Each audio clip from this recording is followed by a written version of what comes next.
이사야 9장 6절 말씀입니다. 구약 성경 978쪽에 있으며 앞에 보시면 화면을 옮겨 주시겠어요?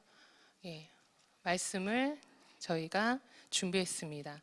한 절이니까 우리가 한 목소리로 하나님께 같은 한 목소리로 크게 같이 함께 봉독하도록 하겠습니다.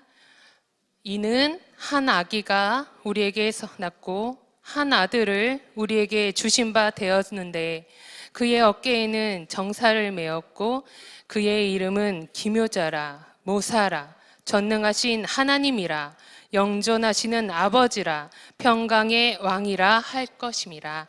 아멘. 기도하시겠습니다. 하나님, 성탄절 전날에 주님의 태어나심을 감사하고 기뻐하는 예배를 이렇게 드릴 수 있도록 저희들을 불러주셔서 감사합니다. 오늘 무엇보다 더 마음 깊이 예수님이 이 땅에 오심을 기뻐 찬양하는 저희들이 되기를 원합니다. 부족한 종이 말씀을 전합니다. 저희 부족함은 주님의 사랑으로 덮어주시고 오직 주님의 말씀만 선포하도록 지켜주시옵소서. 주님의 자녀들이 모인 이곳에 주님의 십자가의 보혈로 보호하여 주시고 이 예배가 오직 하나님 홀로 영광 받으시고 기뻐하시는 예배가 될 수 있도록 인도하여 주시옵소서. 예수님의 이름으로 기도합니다. 아멘. 오늘 읽은 본문 말씀은 이사야 선지자가 예수님의 탄생을 예언하시는 그런 말씀입니다. 인류의 구원자이시며 그리스도이시고 그리고 메시아이신 그 예수님께서 인간 아기의 모습으로 태어나실 것을 말씀하고 계십니다. 이 예언은 우리가 한 아이에게 낳고라고 합니다. 한 아이가 우리에게 낳고 한 아이가 우리에게 낳고라는 말씀으로 시작합니다. 인류의 구원이 한 인간의 아기로부터 시작한다고 말씀하고 계십니다. 이 탄생이 성도님들께서 또 아시는 것과 같이 이 탄생은 화려하지도 않았고 또 귀한 곳에서 이루어지지도 않았습니다. 정말 우리에게 낳습니다.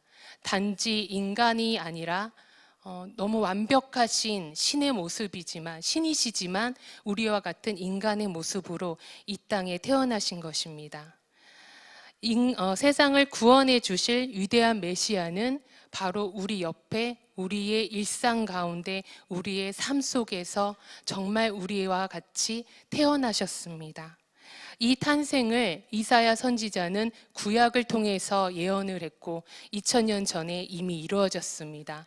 우리는 이 탄생을 대해서 위대한 탄생 그리고 거룩한 탄생이라는 의미로 성탄이라고 부릅니다. 많은 사람들이 성탄절이 예수님이 태어나시는 것을 기뻐하는 날이라는 것은 모두 다 알고 있습니다. 물론 어린아이들은 예수님보다는 산타 할아버지가 선물 주는 날이라고 많이들 알고 있지만요. 특히 교회를 다니지 않거나 믿지 않은 아이들은 당연히 성탄절이 크리스마스가 무슨 날이지? 라고 하면 산타 할아버지가 선물 주는 날이라고 말을 합니다. 저는 오랜 시간 아이들을 미술 지도를 하면서 가르쳤는데요. 성탄절이 다가오면 제가 성탄절이 무슨 날이지? 크리스마스가 무슨 날이지? 하고 물어보고 그 날이 산타 할아버지가 오시는 날이 아니라 예수님이 이 땅에 오시는 날임을 다시 가르쳐 주는데요. 아이들은 이 산타 할아버지가 오시는 날을 부모로부터 너무나 정확하게 배워서 그것을 변경시켜 주는 것이 되게 굉장히 어려웠습니다. 최근에 초등학교 2학년 아이에게 성탄절은 예수님께서 이 땅에 오신 날이야. 그것을 기뻐하는 날이지 라고 알려줬습니다. 산타 할아버지가 선물 주는 날이 아니란다 라고 했더니 그 2학년 두 친구 아이가 저를 가운데 놓고 대화를 하기 시작했습니다. 야, 산타가 있다는 건 나는 정말 믿을 수 있어.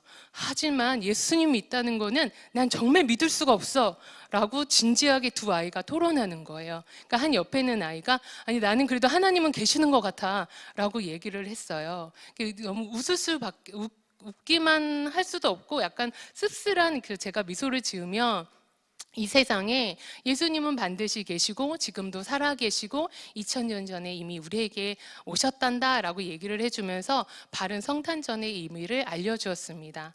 어린아이에게 있어서는 산타는 굉장히 절대적이죠. 근데 이제 학년이 올라갈수록 산타는 엄마였구나, 산타는 아버지였구나 라는 것을 알게 되지만, 직접적으로 한 5학년 아이가 하는 얘기인데, 물론 산타가 없다는 걸 알지만 아는 척을 하는 이유는 산타 할아버지가 있다는 척 해줘야지 부모님이 선물을 준다는 거죠. 그래서 자기가 연기를 하고 있다고 그런 얘기를 했는데요.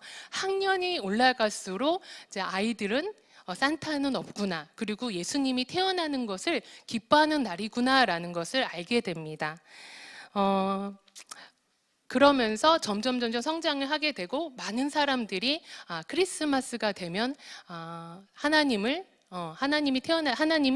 아들인 예수님이 태어나신 날이라는 것을 알게 되지만, 정작 중요한 것은 우리가 이런 성탄절의 기쁜 마음, 그리고 들뜬 분위기, 성탄절 행사, 이런 것은 굉장히 좋아하지만 성탄절의 주인공이신 예수 그리스도는 저희가 점점 잃어버리고 잊어가고 있다는 것이죠. 왜냐하면 그 사람들 마음 안에는 오늘 말씀하신 한 아기가 우리에게 낳았다라는 이 말씀, 곧 예수님의 탄생이 하나님께서 우리 인생 한 사람 한 사람의 그 마음 안에, 인생 안에 다가와 깊숙이 찾아와 주셨다라는 그 엄청난 사건에 대해서 아직 깨닫지 못했기 때문입니다. 하지만 이 자리에 계시는 저희 성도님 여러분들께서는 이미 인생에서 하나님을 깊숙이 만나셨기 때문에 저는 이 자리에 와서 이렇게 예배 드리시는 것이라고 생각합니다. 이사야 9장 6절은 이어서 또 이렇게 얘기합니다. 그 예수님을 하나님께서 우리에게 주셨다라고 말합니다. 여기서 주셨다라는 것은 하나님께서 우리 인간들의 손에 선물로 주셨다라는 것을 말합니다. 하나님께서 선물로 예수님을 주셨습니다. 그래서 성탄절이 되면 하나님께서 예수님을 우리에게 선물로 주신 것을 감사해서 우리는 서로에게, 또 친구들에게, 가족들에게 서로 선물을 주고받고 카드도 주고받습니다. 이렇게 하나님께서 우리에게 주신 이 선물을 너무나 감사하여 우리도 서로에게 감사와 기쁨을 표현하는 것이죠. 이렇게 예수 그리스도의 탄생은 이 땅에 구원을 주시는 하나님의 선물입니다. 그러므로 하나님이 주시는 이 선물을 받아들이는 모든 사람에게 예수 그리스도는 기묘자요, 모사요, 전능하신 하나님이요, 영존하시는 아버지며 평강의 왕이 되는 것입니다. 우리는 우리의 영과 혼과 육과 우리가 가진 그 모든 것을 열어서 우리를 지극히 사랑하셔서 완벽한 신이셨지만 우리와 같은 인간의 모습으로 오신 예수님, 그 예수님으로 우리를 채워야 합니다. 예수 그리스도는 그 무엇과도 바꿀 수 없고 비교할 수 없는 가장 크고 가장 아름다운 선물입니다. 그 선물을 우리가 이 교회 안에서만, 그리고 우리 안에서만 나눈다면 너무나 아쉽고 너무나 아깝습니다. 그래서 저는 여러분에게, 우리 성도님에게 간절히 부탁드립니다. 이제 세상에 나가 사람들에게 이 선물을 전해줘야 합니다. 나에게 있는 이 좋은 선물, 나에게 찾아와 주시는 예수 그리스도라는 이 아름다운 선물을 많은 사람들에게 나눠줘야 합니다. 사랑하는 성도님, 하나님은 권능자이십니다. 불가능이 없으십니다. 그리고 자기 백성을 끝까지 사랑하시고 영원히 돌봐주시는 분이십니다. 그리고 무엇보다 샬롬의 왕이십니다. 이 아름다운 예수님을, 예수님의 탄생을 기쁨과 감사함으로 다른 사람들에게 전하시며 진정한 크리스마스를 우리의 삶으로 선포하시는 소풍교회 성도님들이 되시기를 간절히 기도합니다. 기도하시겠습니다. 사랑하는 하나님, 우리 인생의 가장 큰 선물은 예수 그리스도이십니다. 너무나 좋은 이 선물을 우리가 많은 사람들에게 기쁨과 감사로 전할 수 있는 진정한 크리스마스의 증인들이 될 수 있는 삶을 살 수 있도록 도와주시옵소서. 이 밤에 하나님을 더욱더 찬양하고 경배합니다. 사랑이 많으신 예수님의 이름으로 기도합니다.